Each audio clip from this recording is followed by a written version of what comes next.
passé de 2530 en 2022 à 10 395 en 2024. Pourquoi le Cameroun? Lorsqu'on regarde, je parlais tout à l'heure de l'Ukraine, on dit que le plus grand nombre de personnes mortes sur le front en Ukraine, dans le classement en Afrique au sud du Sahara, le Cameroun est premier. Lorsqu'on regarde encore le plus grand nombre de résidents au Québec, ceux qui arrivent, on dit que le Cameroun est encore premier. Pourquoi le Cameroun? Déjà, Duval, le Cameroun, parce que déjà, il faut déjà, par rapport aux différents chiffres que tu as donnés, il faut savoir que ça traduit la vitalité de la jeunesse camerounaise, déjà. Dans ce sens que c'est une jeunesse qui a beaucoup de vitalité et qui a besoin d'encadrement. Mais quand la jeunesse ne trouve pas un encadrement adéquat dans son propre territoire, le péril devient absurde.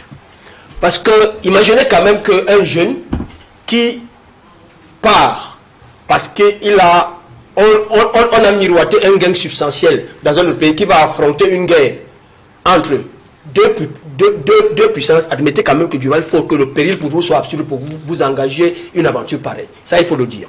La deuxième des choses, c'est que, Duval, dans ce pays, il faut voir l'histoire des départs de ce pays et séquencer la jeunesse camerounaise par rapport à une périodicité peut-être sur 20 ans ou bien sur 30 ans. Il faut remarquer que la jeunesse camerounaise, la première qui était en mouvement à la fin des années 50, début des années 60, allait étudier. Et elle revenait au Cameroun systématiquement pour rester, aider au développement de son pays. Il faut le dire. Cette jeunesse-là, elle est là, elle a fait ça. Et après, la jeunesse de la fin des années 90, de la fin des années 80, c'est elle, avec le marasme économique et l'échec des politiques publiques, tels que mes prédécesseurs l'ont dit. Moi, je vais vous dire, j'ai vu beaucoup de programmes qui ont été créés au Cameroun. Par exemple, il y a le programme agro-pastoral, le plan triennal jeune, auquel moi je ne ferai allusion tout à l'heure. D'abord, il y a eu deux plans, parce qu'il y a un plan triennal jeune et un plan triennal spécial. Le premier a été doté de 120 milliards, et le deuxième, on ne sait pas. Il y a le FOGA jeune, le fonds de garantie aux jeunes entrepreneurs. Il y a le PPEJ, le programme de promotion de l'entrepreneuriat des jeunes. Il y a le PAGE qui est passé, il y a le PIAZI, il y a tout ça. La question qu'on se pose, c'est que comment on a pu mettre autant d'instruments, on a pu implémenter autant d'instruments et qu'à la fin, l'échec soit cuisant.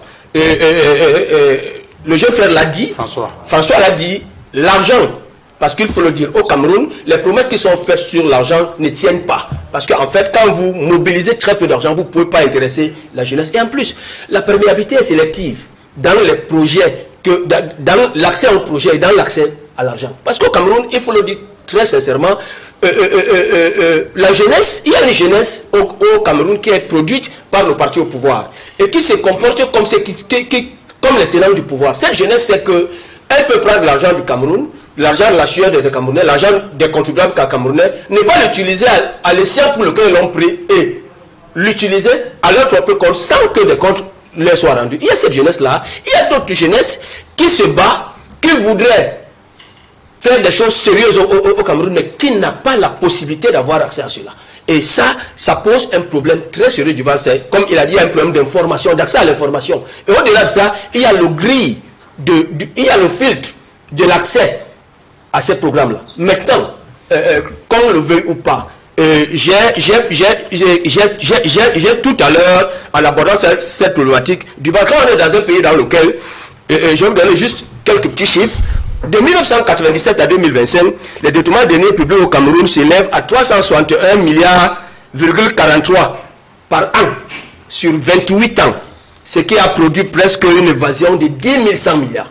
Vous pensez qu'un pays dans lequel autant d'argent est détourné dans les deniers publics, est-ce qu'il peut implémenter les politiques de jeunes et être suivi?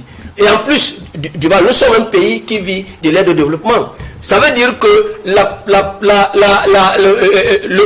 redevabilité du Cameroun n'est pas vis-à-vis de sa jeunesse. La redevabilité du Cameroun, de ceux qui gouvernent, est vis-à-vis des bailleurs de fonds qui nous apportent cette aide-là, qui nous insuffit cette aide. Et ça fait que notre jeunesse est abandonnée à elle-même, raison pour laquelle les politiques, les programmes tels qu'ils sont ficelés ne peuvent pas aller à leur bout parce que nous ne déclenchons pas nous-mêmes les mécanismes financiers qui nous permettent d'avoir la facilité financière et la liberté fiduciaire nécessaire pour amener ces projets à bon escient et encadrer notre jeunesse. Et résultat des comptes, qu'on le veuille ou pas, Moi, j'ai vu avec beaucoup de jeunes.